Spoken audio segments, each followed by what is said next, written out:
This is Daily Armenia, ＳիվiլNeթ's daily news digest. Here's what's making headlines in Armenia today.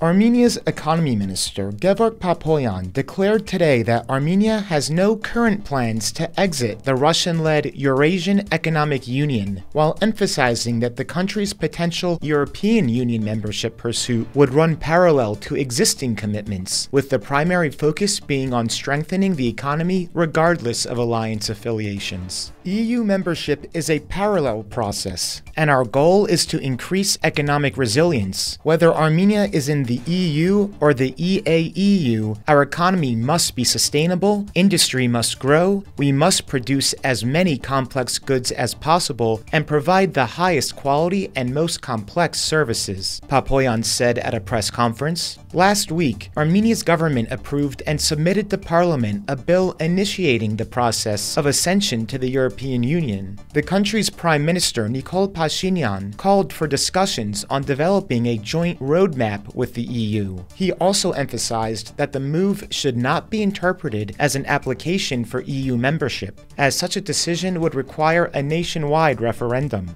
Finance Minister Vahe Hovhannisyan also weighed in on the situation today, noting that Russia's recent sharp reaction to Armenia's EU integration plans was understandable given the current tensions between Russia and Europe. Life is not black and white at all. There are many circumstances that we must consider when making any decision, he stated, emphasizing that while Armenia is considering the path to EU membership, the timeline and process remain uncertain. Armenia's trade with the EAEU increased by 68.3% to $11.9 billion last year, accounting for over 42% of the country's total foreign trade turnover, while trade with the EU decreased by 14.1% to $2.1 billion, representing 7.5% of total trade, according to Armstat, the country's statistical agency.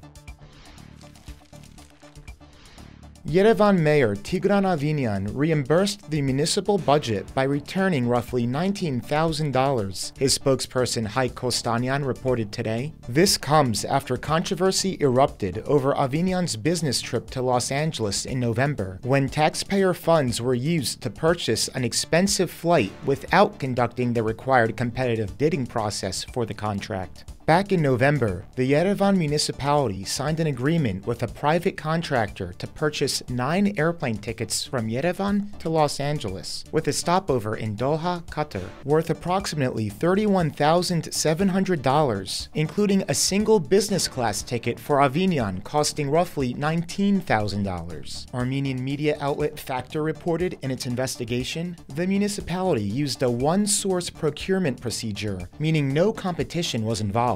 Avinyan claimed 3 weeks ago that he was unaware of the expenditures and vowed to reimburse the budget with his own money. While many agreed that as mayor he could fly business class for official trips, the investigation sparked public outrage over the ticket's exorbitant price and the lack of competition in the procurement process, raising concerns about possible corruption. Meanwhile, Avinyan announced last month that his family had filed a lawsuit against SivilNet, dismissing the findings of a separate investigation published with the Organized Crime and Corruption Reporting Project. This investigation details how a company belonging to Avinyan's family indirectly benefited from a state agricultural program he oversaw as deputy prime minister.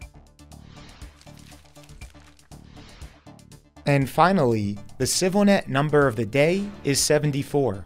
That's because Armenia ranks in 74th place in the newly released Henley Passport Index for 2025. It measures the strength of passports from 199 countries according to the number of destinations they can access without a prior visa. Armenia's ranking did not change from last year and comes in just behind Azerbaijan in 70th place. Georgia is well ahead in 44th place due to its visa liberalization with the European Union, a process Armenia has also begun negotiating. Singapore and Japan lead the index.